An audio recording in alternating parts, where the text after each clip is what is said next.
Now I want to discuss with you about the trigonometric functions.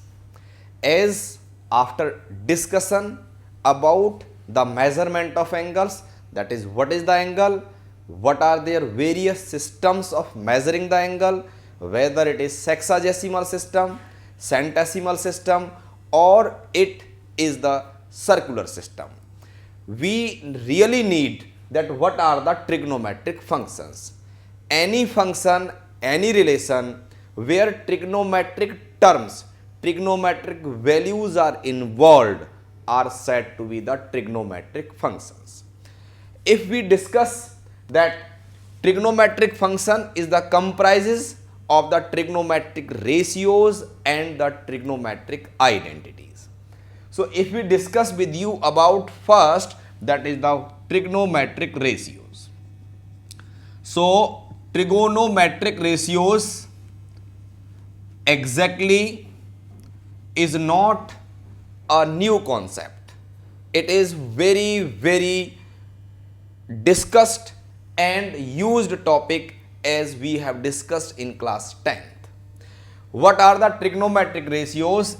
If I take as usual one of the right angled at A, saying AB as the base, AC as the perpendicular, and BC as the hypotenuse, and angle A is 90 degree. So there are 6 ratios possible, taking 2 at a time of the triangle's sides. That is, one ratio is possible perpendicular upon hypotenuse, which in trigonometry we say sin theta. Base upon hypotenuse, we call it next trigonometric ratio cos theta. Then P upon B, which is said to be tan theta. Now 3 inverse ratios of these 3 are also possible. They are, if I take the reciprocal of this, it is base upon perpendicular, we give the name as the cot theta.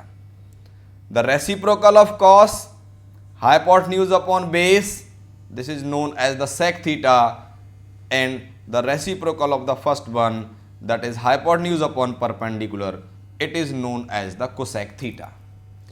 So in fact the trigonometric function is the comprises of the trigonometric ratios, that is the study related to trigonometric ratios and trigonometric identities. There are 3 basic trigonometrical identities. These identities are sin square theta plus cos square theta is equals to 1. We say 1 plus tan square theta is equals to sec square theta, and 1 plus, we can discuss 1 plus cot square theta is equals to cosec square theta. So using these 2 types of the results, that is the trigonometric ratios and the trigonometric identities,